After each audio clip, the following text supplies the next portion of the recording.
Akıl Bokbatı kanalında size hoş geldik.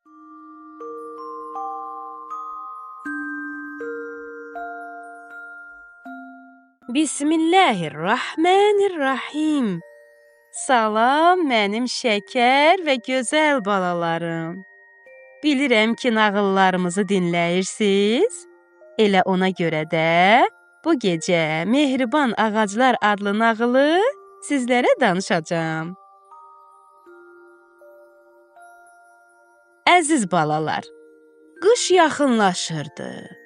Bütün quşlar dəstə-dəstə cənuba doğru uçub gedirdi. Çünki cənub daha isti idi və orada çoxlu dadlı meyvələr var idi.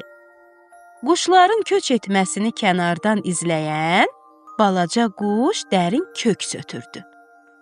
O da dostları ilə cənuba uçmaq istəyirdi. Amma uça bilmirdi. Çünki onun qanadı qırılmışdı. Hamı gedəndən sonra tək qaldı. Gec olmadan yuva axtarmalı idi. Birdən uzaqda bir meşə gördü.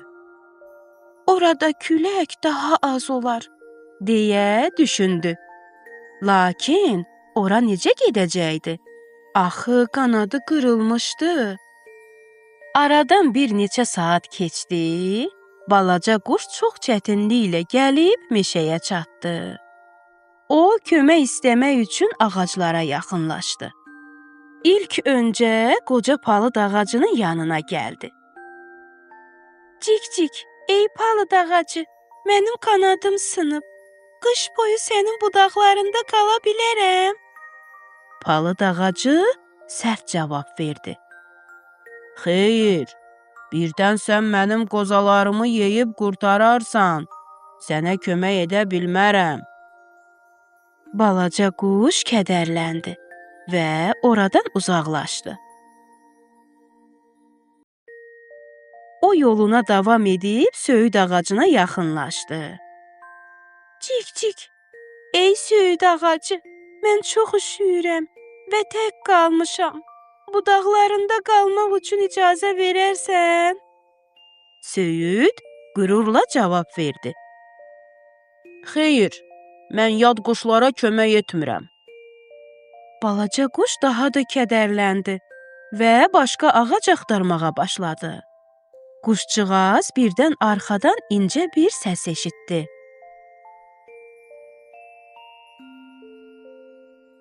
Balaca quş, burada nə gəzirsən?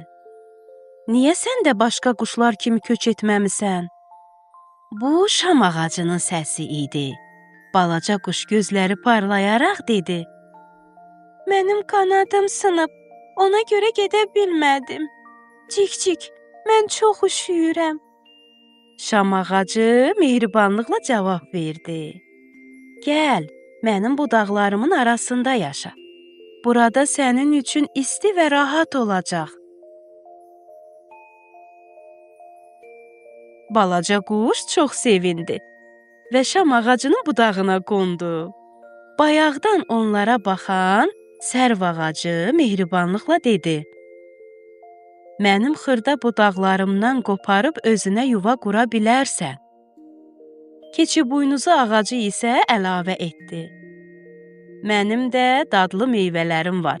Onları yeyib qışda ac qalmazsan. Balaca quş çox xoşbəxt idi. Çünki mehriban ağaclar ona sığınacaq və yemək verdi. Səhəri gün sərt küləklər əsdi və bütün ağacların yarpaqlarını tökdü. Söyüd və palıd ağacları tam çılpaq qaldı. Balaca quşa kömək edən mehriban ağacların isə yarpaqları tökülmədi və onlar həmişə yaşıl qaldılar.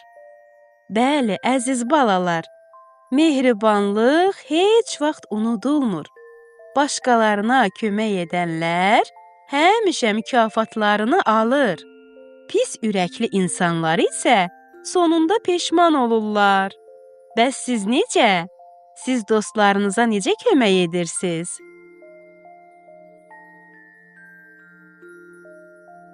Nağılımız barədə şəkil çəkib bizə göndərməyi unutmayın. Əzizlərim, gecəniz xeyrə qalsın, yuxunuz şirin olsun. Gələn nağıllarda görüşənə qədər.